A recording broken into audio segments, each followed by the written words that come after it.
મારા અને ખીલાનું.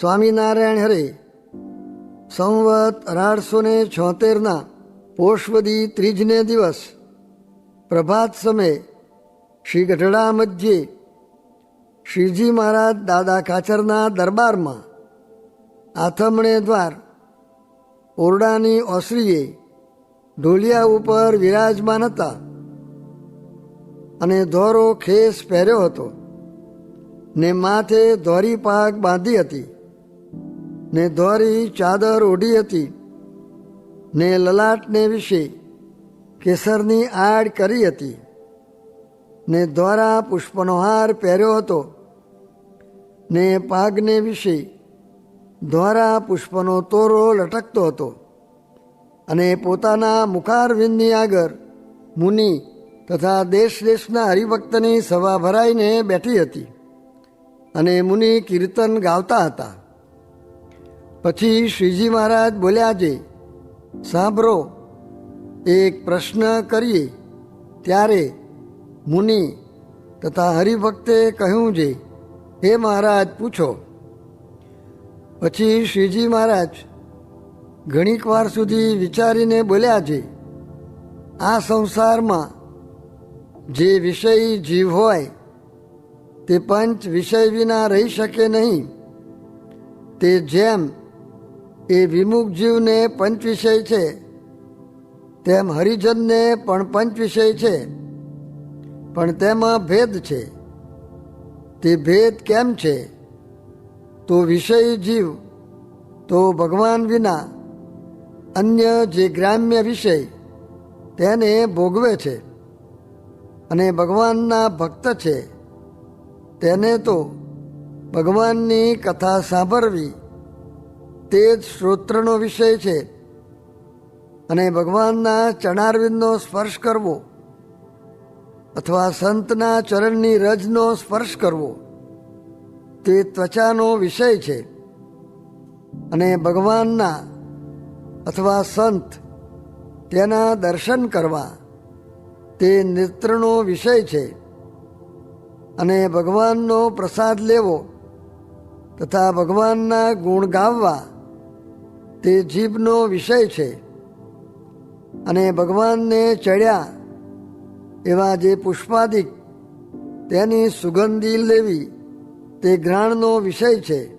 એવી રીતે વિમુખ અને હરિભક્તના વિષયમાં ભેદ છે અને એવી રીતના વિષય વિના તો હરિભક્તે પણ રહેવાતું નથી. અને નાર સનકાદિક જેવા અનાદિ મુક્ત છે તેણે પણ એવા પંચ વિષય વિના રહેવાતું નથી. તે સમાધિમાં ઘણાકાર રહે છે, પણ તે સમાધિમાંથી નીકળીને ભગવાનની કથા કીર્તન શ્રવણાદિક વિષયને ભોગવે છે.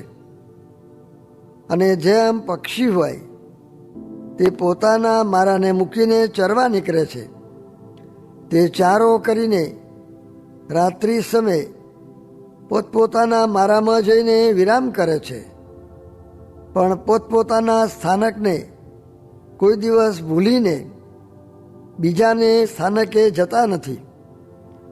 તેમ ભગવાનના ભક્ત છે તે ભગવાનની કથા કીર્તન શ્રવણાદિક એવો જે ચારો તેને ચરીને પોતાનો મારો જે ભગવાનનું સ્વરૂપ તેમાં જઈને વિરામ કરે છે. અને વળી પશુ પક્ષી સર્વે જીવ જેમ પોતપોતાનો ચારો કરીને પોતપોતાને સ્થાનકે જઈને વિરામ કરે છે, તેમ મનુષ્ય પણ જે જે કાર્ય હોય તેને અર્થે દેશ વિદેશ જાય છે, પણ પોતાને ઘેર આવે છે ત્યારે નિરાત કરીને બેસે છે. એ સર્વ દ્રષ્ટાંત સિદ્ધાંત કયા તે ઉપર તમે સર્વે હરિભક્તને અમે પ્રશ્ન પૂછીએ છીએ. જેમ વિમુખ જીવ ગ્રામ્ય પંચ વિષયમાં બંધાણા છે અને તે વિષય વિના પલ માત્ર ચાલતું નથી, તેમ તમે ભગવાનની કથા વાર્તાનું જે શ્રવણાદિક તે રૂપી જે વિષય તેમાં દ્રઢપણે બંધાઈને એના વિષય થયા છો કે નહીં? અને વળી બીજો પ્રશ્ન પૂછીએ છીએ જે જેમ પક્ષી ચારો કરીને પોતાના મારામાં આવે છે તેમ તમે સર્વે ભગવાનની કથા કીર્તનાદિક રૂપી ચારો કરીને પાછા ભગવાનના સ્વરૂપરૂપી મારામાં વિરામ કરો છો કે બીજે જ્યાં ત્યાં વિરામ કરો છો? અને વળી જેમ ધણિયાતું ઢોર હોય તે સીમમાં ચરીને સાંજે પોતાને ખીલે આવે છે અને જે હરાયું ઢોર હોય તે ખીલે આવે નહીં, અને જેનું તેનું ખેતર ખાઈને જ્યાં ત્યાં બેસી રહે, પછી કોઈક ધોકા મૂકે કાં વાઘ આવે તો મારે, તેમ તમે તે ધણિયાતા ઢોરની પેઠે પોતાને ખીલે આવો છો કે હરાયા ઢોરની પેઠે કોઈનું ખેતર ખાઈને જ્યાં ત્યાં બેસીને વિરામ કરો છો?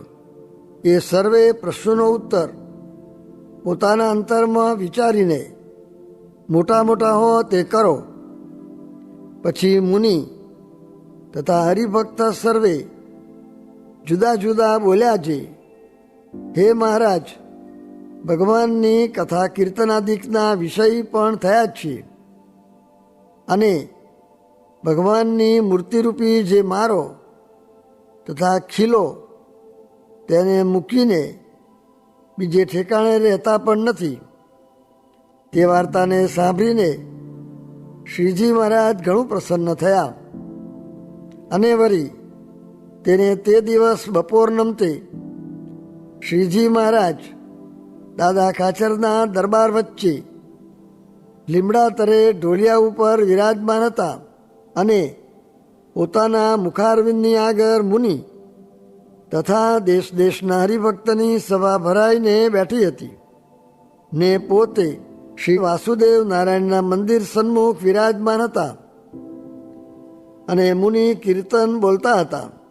પછી શ્રીજી મહારાજ બોલ્યા છે, હવે તો પ્રશ્ન ઉત્તર કરો.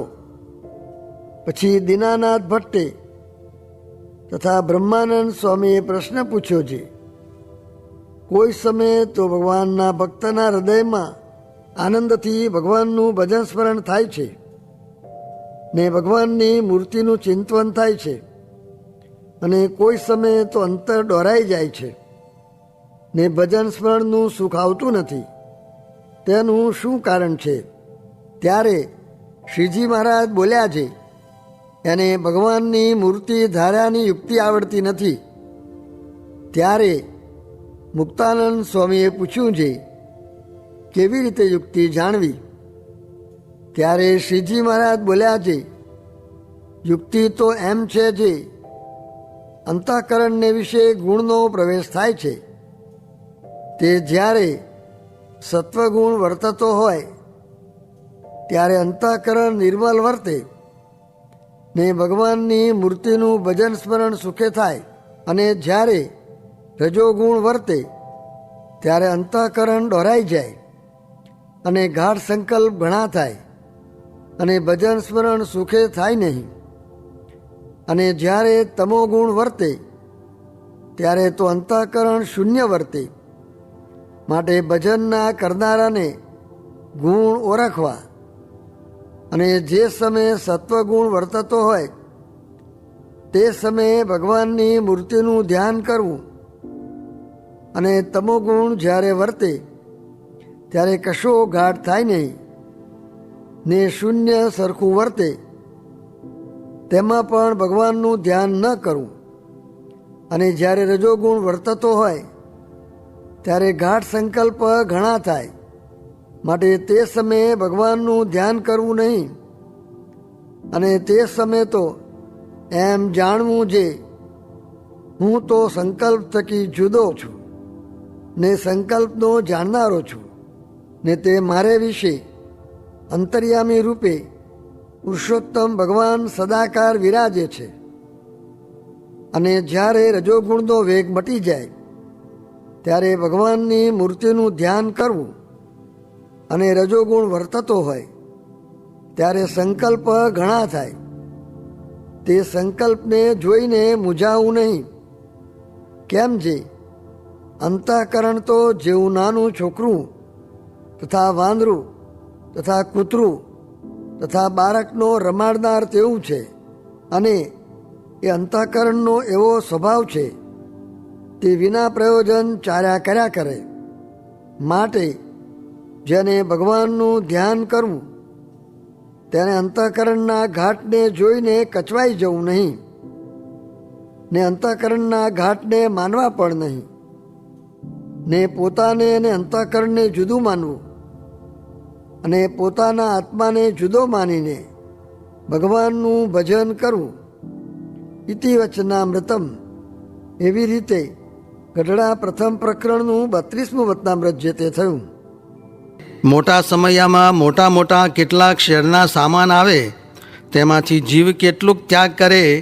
સારો હોય તે પણ ભોગવવા માંડે ને ત્યાગ ન થાય તેનું દુઃખ પણ થાય ને જીવ માહિતી હાર પણ પામી જાય. માટે જેટલું વિષયથી છેટું રહેશે તેટલું સારું રહેશે. ને 3 પ્રકારનો ત્યાગ તેની વ્યક્તિ જે કાંઈક જણસ વેચાય તે આસને બેઠા આપે તો લીએ ને બીજો તો ઉઠીને લેવા જાય ને ત્રીજો તો પોતાને ન આવે તો કહેશે જે મુને કેમ આપ્યું નહીં. એ 3 ભેદ છે ને મળે તો તેનો પણ ત્યાગ કરે એ ભેદ ચોથો છે. ને મોટાનો સંગ હોય ને વિષયનો સંબંધ ન હોય તો જ આ જીવનું સારું રહે. તે મોટા શેરની કાચી રસોઈ ને બીજી પાકી રસોઈ એ બે બરોબર થાય. સ્વામિનારાયણ સ્વામીએ વાત કરી છે જ્યાં સુધી પોતાને પુરુષ મનાશે ત્યાં સુધી તેને સ્ત્રી જોશે ને જ્યાં સુધી પોતાને સ્ત્રી મનાશે ત્યાં સુધી તેને પુરુષ જોઈશે ને ગમે ત્યાં જાશે પણ એમ રહેશે.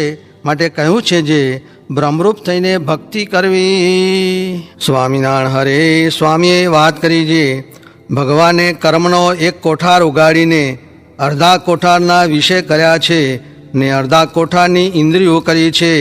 માટે તે તો સજાતી છે તે એકતા થઈ જાય ને જીવ તો જુદો એકલો તેનાથી વિજાતી છે તે ભળે નહીં. સ્વામિનારાયણ હરે સ્વામીએ વાત કરી છે રૂપિયામાં ઘરમાં સ્ત્રીમાં ને દેહમાં માલ માનશો નહીં. દાણા તો ભગવાન આપશે તે એકઠા કરીને આવરદા પૂરો કરવો છે. ને ઘરમાં કામ કરનાર હોય ને રૂપિયા હોય તેને તો દાણા ખાઈને વાતું સાંભળવી ને જેને કાંઈ ન હોય તેને કોષ જોડી દેવો ને કામ કરવા મંડી પડવું ને પછી ભગવાન ભજવા.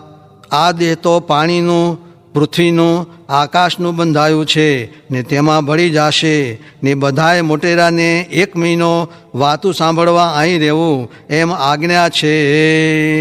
સ્વામિનારાયણ હરે સ્વામીએ વાત કરી છે છેલ્લા પ્રકરણનું 39મું વચનામત વંચાવ્યાની આજ્ઞા કરીને બોલ્યા છે. આ વચનામતમાં કહ્યું છે એ વાત પણ એક સમજવાની છે.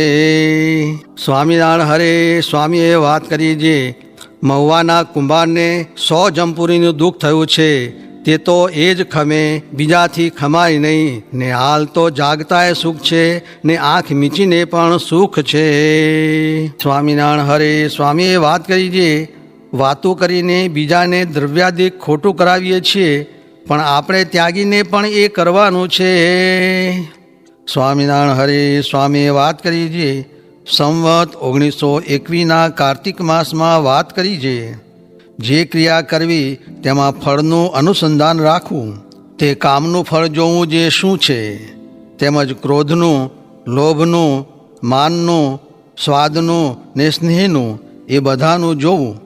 તેને કહું તે સાંભળો જે કામમાંથી ઇન્દ્રને 1000 ભગ થયા ને ક્રોધમાંથી દુર્વાસાનું ભૂંડું થયું ને માનમાંથી દક્ષનું ભૂંડું થયું ને લોભમાંથી નંદ રાજાને દુઃખ થયું ને સ્વાદમાંથી શૃંગી ઋષિનું ને સ્નેહમાંથી સર્પ થવું પડે છે. એવા કેટલાક કહીએ એ માર્ગ જ ભૂંડો છે. માટે જે તે પ્રકારે દેહ નિર્વાહ કરીને સમાગમ કરી લેવો ને આ લોકમાં તો નહીં જ રહેવાય એમ 4 વાર કહ્યું. બધું કરીએ ને સુખ માની બેઠા હઈએ પણ ભગવાન છે તે જ્યારે ઘાંટો ઝાલશે ત્યારે અન્ન કે પાણી નહીં ઉતરે. સ્વામિનારાયણ હરે સ્વામીએ વાત કરી છે. પછી વળી એક વાત કરી છે. એકવાર અમે ધોરાજીને પાદર બેઠેલ, ત્યાં ખાતરના ઢગલા પડેલ. પછી એક ખૂંટિયો હતો, તે દોડી દોડીને માઈ માથું ખોસીને 2-1 સુંડલા જેટલી ધૂળ પોતાને માથે નાખે. એમ જીવ પ્રાણી માત્ર ધૂળ ચૂંથ્યા વિના રહી શકતા નથી. સ્વામિનારાયણ હરે સ્વામીએ વાત કરી છે. આ જગતનું સુખ તો એવું છે જે અક્ષરધામમાંથી મચ્છરિયું મૂતર્યું, તે પ્રકૃતિના લોકમાં ટીપું પડ્યું ને તેમાંથી પાછું વળી થોડુંક ટીપું પ્રધાન પુરુષના લોકમાં પડ્યું ને તેમાંથી પાછું એમને એમ બીજા લોકમાં પડતે પડતે કાંઈક જણ આ બ્રહ્માંડમાં પડી. એ તે શું કેટલુંક કહેવાય. તે માટે સર્વોપરી સુખ તો અક્ષરધામમાં છે, ત્યાં જાવું છે.